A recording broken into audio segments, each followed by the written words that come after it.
नमस्कार साथियों, मैं आशीष आप सभी का बहुत बहुत स्वागत करता हूं आपके अपने YouTube चैनल हिंदी जगत में। साथियों, पिछली कार्यशाला जो थी हमारी शब्द निर्माण के अंतर्गत उपसर्ग पर थी। शब्द निर्माण के अंतर्गत संधि, समास, उपसर्ग, इनकी कार्यशालाएं हमारी समाप्त हो चुकी। आशा करते हैं कि आप सबके लिए अत्यंत महत्वपूर्ण रहा होगा और सरल भी रहा होगा। आज की कार्यशाला साथियों हमारी जो है वह है इसी कड़ी में प्रत्यय पर। प्रत्यय क्या होता है? तो आज की कार्यशाला का नाम है साथियों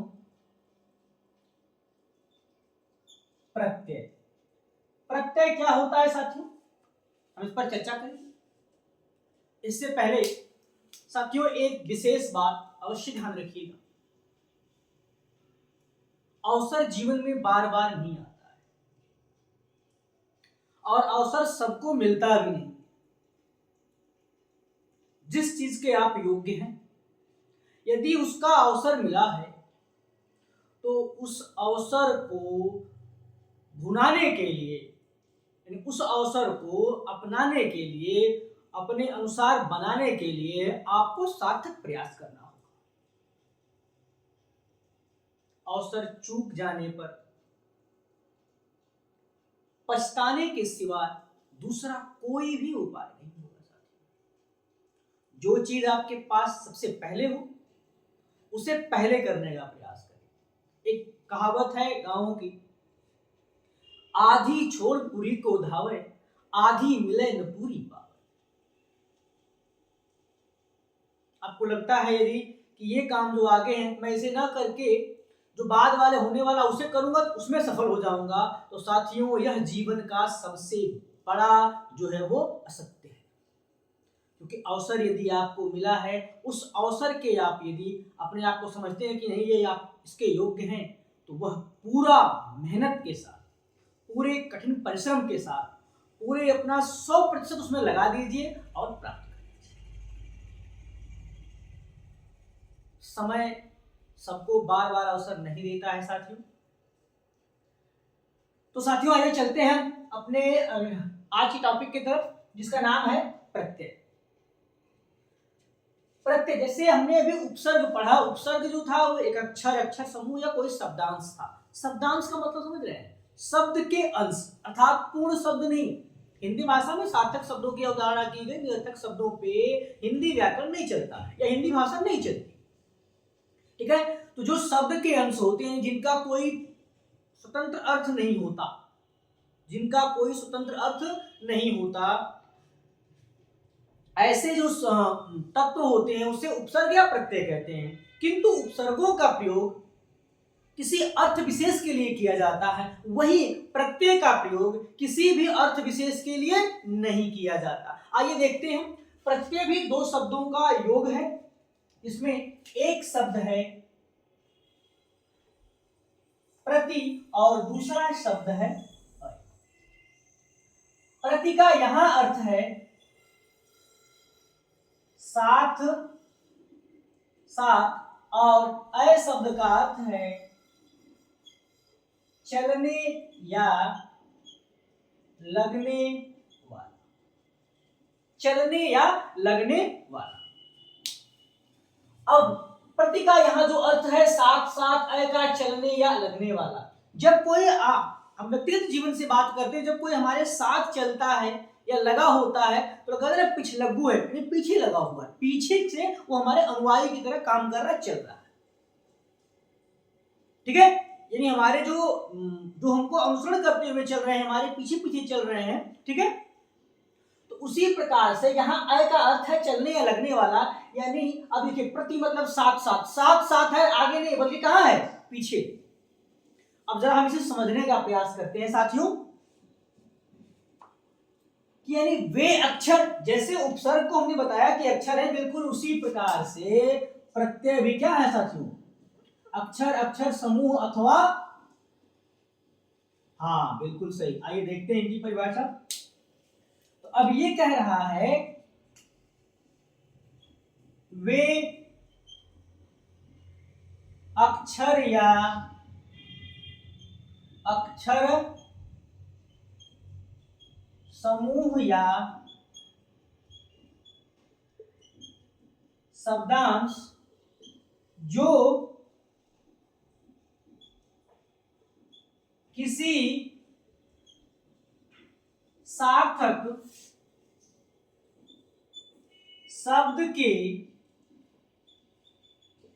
पीछे लगकर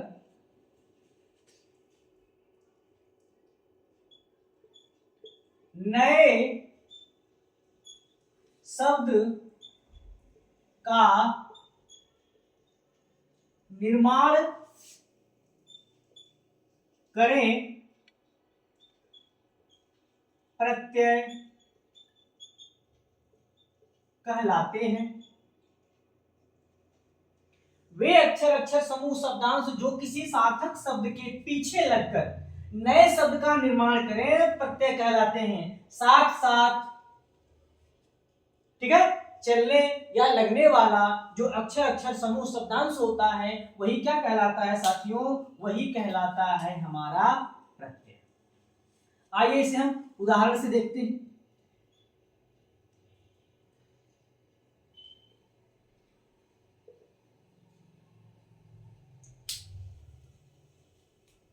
अब देखिए सबसे उदाहरण से देखते हैं इसे हम। जैसे एक हम शब्द ले रहे हैं सेठ, इसमें हम आनी प्रत्यय जोड़ रहे हैं, ये प्रत्यय है। अब ये क्या बनेगा साथियों? सेठानी। एक शब्द हम और ले रहे हैं साथियों, पंडित, इसमें जोड़ रहे हैं हम आ ई न, आइन जोड़ दिए साथियों, ये क्या हो जाएगा? पंडिताइन। ठीक साथियों। अब एक शब्द और ले रहे हैं जिसका नाम जो है रटना, रटना है, इसमें हम जोड़ रहे हैं अंत जोड़ दे रहे हैं और ये बन जाएगा रटंत। क्या हो जाएगा? रटंत, रटना। यहां भी देखिए संज्ञा, ये संज्ञा, यहां एक क्रिया है, तो ये कहा गया ना किसी सार्थक शब्द के पीछे लगने वाले वे अक्षर समूह या शब्दांश जो नए शब्द का निर्माण कर लें वे प्रत्यय कहलाते हैं। आनी, आइन और अंत, इन शब्दों के यानी इन प्रत्ययों के योग से ही नवीन शब्द का निर्माण हुआ है। ठीक है, तो ये क्या है? ये सभी के सभी हमारे प्रत्यय हो जाएंगे। यदि पूछा गया सेठानी में कौन सा प्रत्यय है? आनी प्रत्यय है। पंडिताइन में कौन सा प्रत्यय है? आइन प्रत्यय है। रटंत में कौन सा प्रत्यय है? अंत प्रत्यय। यहाँ लग रहा है कि ना है, यहाँ ना दिख नहीं रहा है, तो प्रत्यय में जुड़ने का कोई विशेष नियम नहीं होता है, ये बिल्कुल ध्यान रखिएगा। लेकिन कहीं न कहीं संधि के नियम को ये फॉलो करता है, परंतु हर जगह, हर स्थान पर नहीं ऐसा होता। ठीक है, अब ये ध्यान रखिएगा, सार्थक शब्द में लगा हुआ अक्षर समूह या शब्दांश क्या कहलाता है? प्रत्यय कहलाता है। और जब ये नवीन शब्द का निर्माण करता है तो इस नवीन शब्द को यांत, प्रत्ययांत कहा जाता है। क्यों? क्योंकि इनका अंत जो है वो प्रत्यय से हुआ है। इन शब्दों का अंत किससे हो रहा है? प्रत्यय शब्दों से हो रहा है, इसीलिए ऐसे शब्दों को प्रत्ययांत कहा जाता है। ये बिल्कुल ध्यान रखिएगा। जो शब्द प्रत्यय के योग से बने होते हैं, जो शब्द प्रत्यय के योग से बने होते हैं उसे प्रत्ययांत कहा जाता है। बिल्कुल ध्यान रखिएगा साथियों। ठीक है, अब साथियों नोट कर लीजिए आप सभी, प्रत्यय के भेद, प्रत्यय के भेद।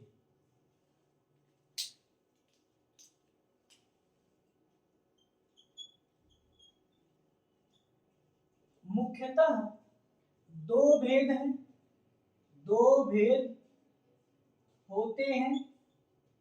ठीक साथियों, मुख्यतः दो भेद होते हैं। जिसमें से पहला भेद है साथियों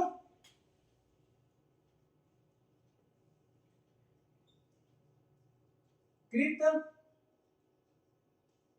प्रत्यय और दूसरा भेद है साथियों तद्धित प्रत्यय। पहला जो है वो है कृत प्रत्यय और दूसरा है तद्धित प्रत्यय के मुख्यतः दो भेद होते हैं, कृत प्रत्यय और तद्धित। अब साथियों अब हम इसी में पहले प्रत्यय जो हमारा है यहाँ पर कृत प्रत्यय, इसके विषय में हम बात करते हैं। कृत प्रत्यय क्या होता है?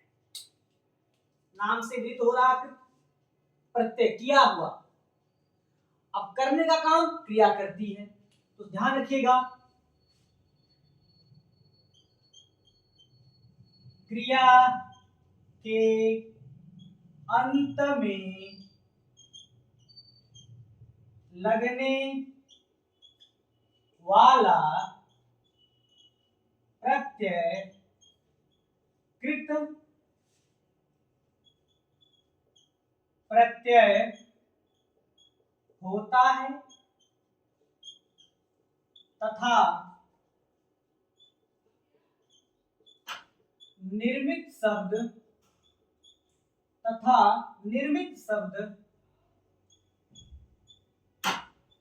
कृदंत कहलाता है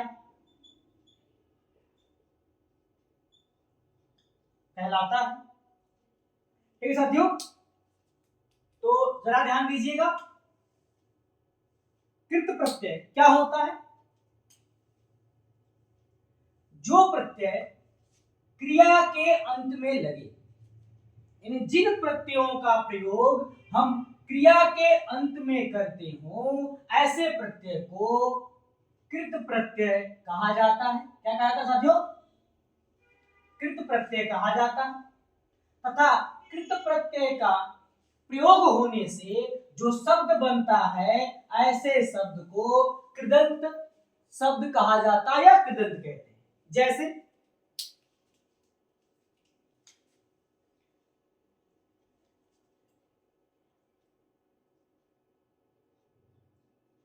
रटना क्रिया है, अब इसी में हम जोड़ देते हैं अंत प्रत्यय को। इसके पहले भी आपने देखा तो क्या बनेगा यह रटन। अब ध्यान रखिएगा रटना क्या है? क्रिया है, क्रिया में जो प्रत्यय लगेगा क्या कहलाएगा?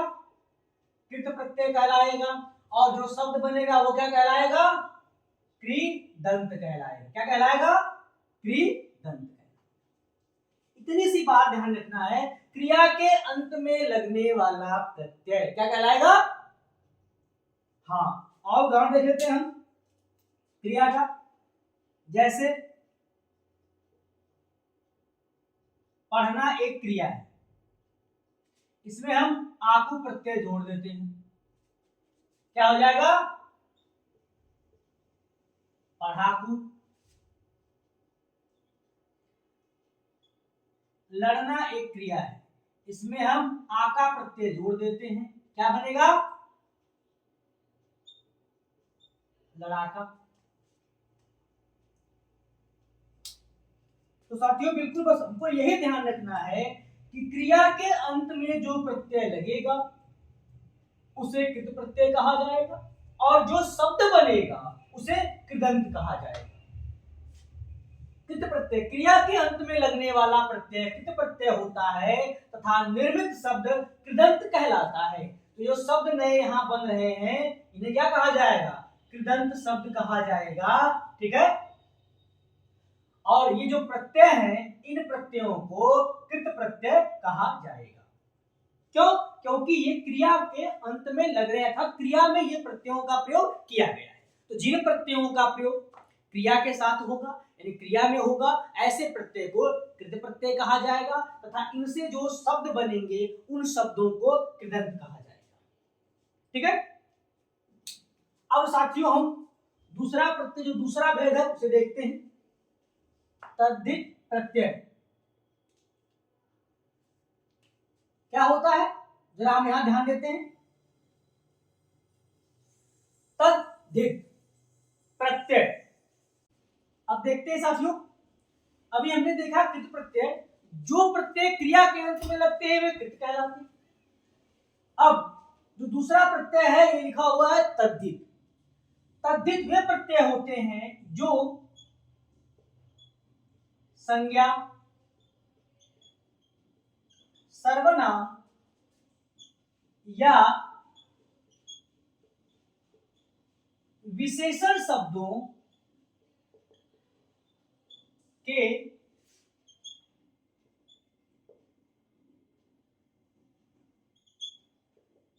अंत में लगते हैं। ठीक है, तद्धित वे प्रत्यय हैं जो संज्ञा, सर्वनाम या विशेषण शब्दों के अंत में लगते हैं, क्या कहलाते हैं,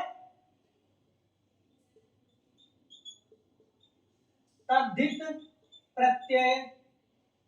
ठीक है, अब यहां जो शब्द का निर्माण होगा,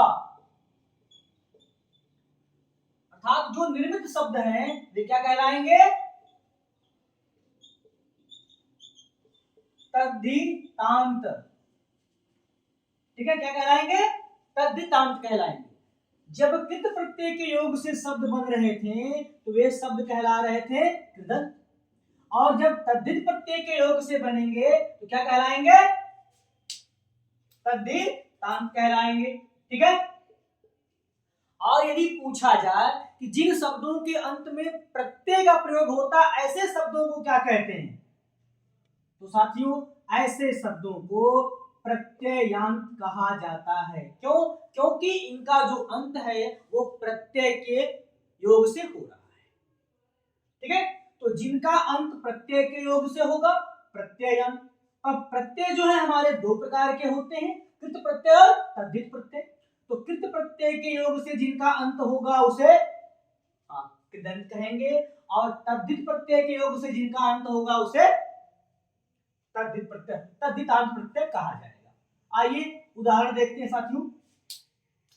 संज्ञा, सर्वनाम, विशेषण। संज्ञा में सेठ शब्द एक संज्ञा है।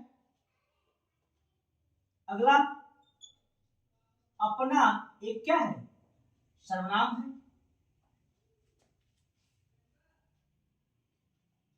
और एक ले लेते हैं हम विशेषण।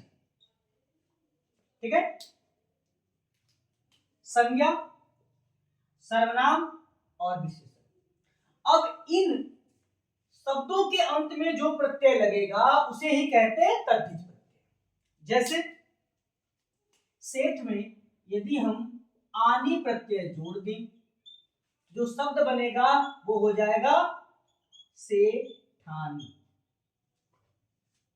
अपना में यदि पन प्रत्यय जोड़ दिया जाए तो हो जाएगा अपना पन, और भला में आई प्रत्यय जोड़ दिया जाए तो हो जाएगा भलाई। अब संज्ञा में जिस प्रत्यय का प्रयोग किया गया ये तद्धित प्रत्यय है, सर्वनाम में जिस प्रत्यय का प्रयोग किया तद्धित प्रत्यय है, और भला में जिस प्रत्यय का हमने प्रयोग किया है वो भी क्या हो गया, हाँ तद्धित हो गया।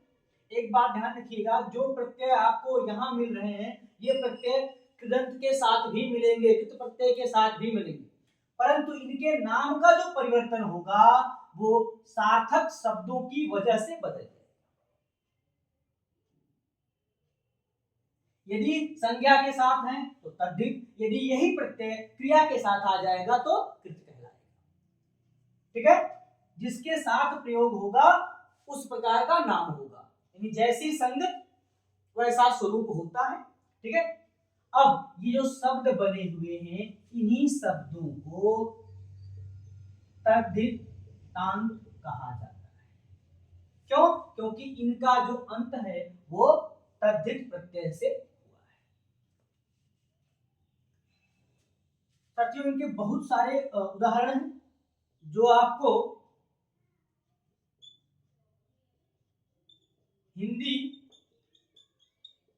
जगत नाम से टेलीग्राम चैनल है, वहां आपको पीडीएफ में ये मिल जाएगा साथियों, ज्वाइन कर लीजिएगा। और पूरे का पूरा उपसर्ग और प्रत्यय की जो पीडीएफ है, उदाहरण में कौन से उपसर्ग का कहाँ प्रयोग किया गया है और कौन से प्रत्यय का कहाँ प्रयोग किया गया है, वो पीडीएफ के माध्यम से आपको मिल जाएगा। साथियों, जो प्रत्यय होते हैं मुख्यतः दो प्रकार के होते हैं, जिसे हम अभी पढ़ चुके हैं, देख चुके हैं। इसके अतिरिक्त एक प्रत्यय की और चर्चा होती है, वह प्रत्यय हम विशेष के अंतर्गत पढ़ेंगे, अर्थात वह भेद के अंतर्गत नहीं आता है। उसे कहा जाता है स्त्री प्रत्यय। स्त्री प्रत्यय यानी वे प्रत्यय शब्द जिनका कार्य लिंग परिवर्तन होता है। जिनका कार्य क्या होता है? लिंग परिवर्तन। ऐसे प्रत्यय को स्त्री प्रत्यय कहा जाता है। अर्थात जो प्रत्यय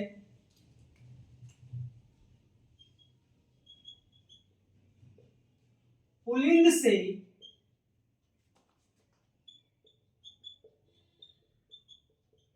स्त्रीलिंग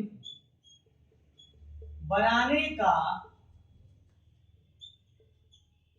कार्य करें। ठीक है साथियों, जो प्रत्यय पुल्लिंग से स्त्रीलिंग बनाने का कार्य करें, ऐसे प्रत्यय को स्त्री प्रत्यय कहा जाता है। हाँ, बिल्कुल उदाहरण से इसे हम समझ लेते हैं। लेकिन एक बात ध्यान रखिएगा, भेद में इसे कभी भी मत पूछिएगा कि अब प्रत्यय के 3 भेद हो गए, नहीं, ये उन्हीं प्रत्ययों में से प्रत्यय है, ये विशेष बात है, ये ध्यान रखिएगा। प्रश्न इस प्रकार के भी अब बनने लगे हैं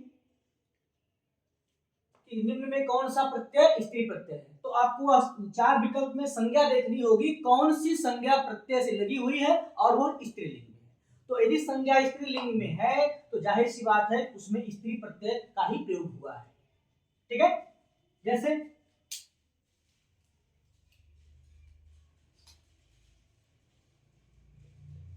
शेर, नी प्रत्यय का प्रयोग करेंगे, क्या हो जाएगा? शेरनी। पुल्लिंग स्त्रीलिंग बन गया। अब ये जो नी प्रत्यय है वो क्या हो गया? स्त्री प्रत्यय हो गया। इसी तरह नाना, ई प्रत्यय का प्रयोग करेंगे, क्या बन जाएगा? नानी। श्याम, इसमें हम आ प्रत्यय का प्रयोग कर लेंगे, क्या हो जाएगा? श्यामा। तो जिन प्रत्ययों के प्रयोग से पुल्लिंग से संज्ञा, सर्वनाम या विशेषण स्त्रीलिंग में परिवर्तित हो जाते हैं, ऐसे प्रत्ययों को स्त्री प्रत्यय भी कहा जाता है।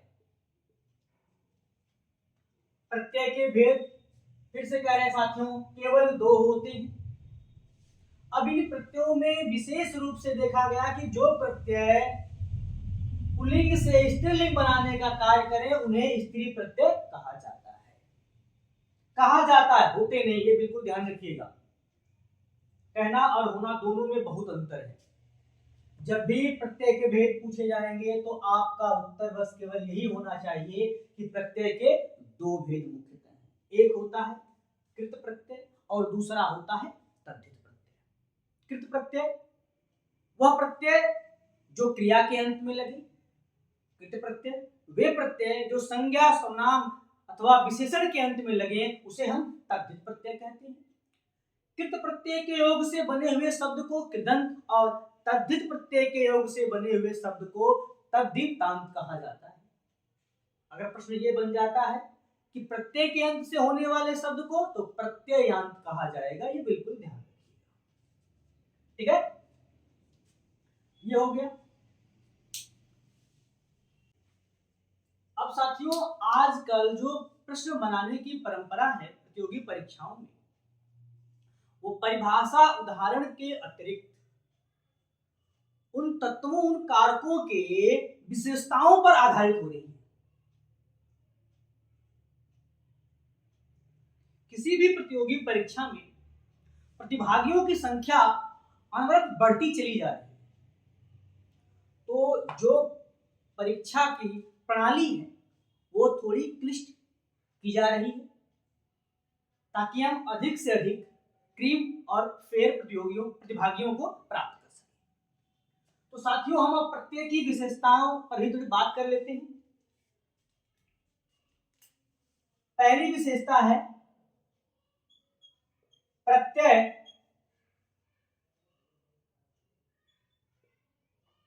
शब्द नहीं होते। प्रत्यय जो है वे शब्द नहीं होते। क्या होते तब क्या है? ये कोई अक्षर हो सकता है, अक्षर समूह हो सकता है। इसी आधार पे इसे शब्दांश भी कहा जाता है। शब्दांश, अब शब्दांश कहने का मतलब ये शब्द का अंश है, क्योंकि शब्दों का अपना अर्थ होता है, शब्दांश का अपना कोई अर्थ नहीं होता। तो दूसरी विशेषता है प्रत्यय किसी अर्थ विशेष को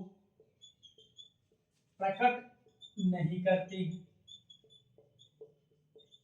ये पॉइंट बिल्कुल याद रखिएगा साथियों। प्रत्यय किसी भी अर्थ विशेष को प्रकट नहीं करते हैं। जब प्रत्यय का कोई अर्थ ही नहीं है तो किसी अर्थ विशेष का प्रयोग प्रकट भी नहीं करते। तीसरी विशेषता, शब्द निर्माण में इनका महत्वपूर्ण योगदान है।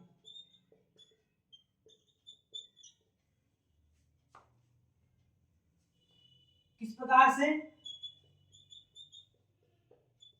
पुल्लिंग से स्त्रीलिंग बनाते हैं,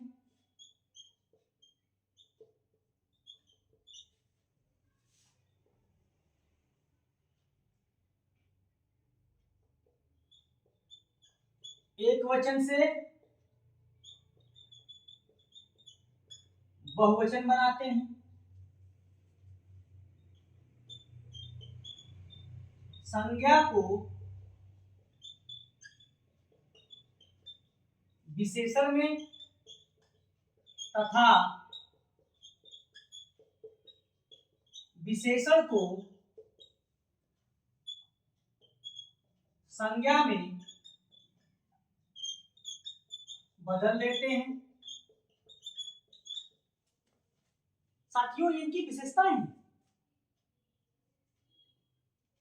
ठीक है, तो साथियों पुनः बता रहे हैं कि जो इनके उदाहरण की पीडीएफ है, बहुत सारे उदाहरण हैं, तो इनके उदाहरण की पीडीएफ आपको हिंदी जगत नाम से टेलीग्राम चैनल है, उस पर आपको प्राप्त हो जाएगी। उस चैनल का लिंक आपको यूट्यूब के डिस्क्रिप्शन में मिल जाएगा, आप वहां से ज्वाइन कर सकते हैं। और बहुत सारी पीडीएफ आपको हिंदी जगत का जो टेलीग्राम चैनल है वहां से आपको मिल जाएगा। आशा करते हैं आपके लिए यह लाभकारी होगा। ईश्वर आपकी मनोकामनाएं पूर्ण करें। जय हिंद, जय भारत।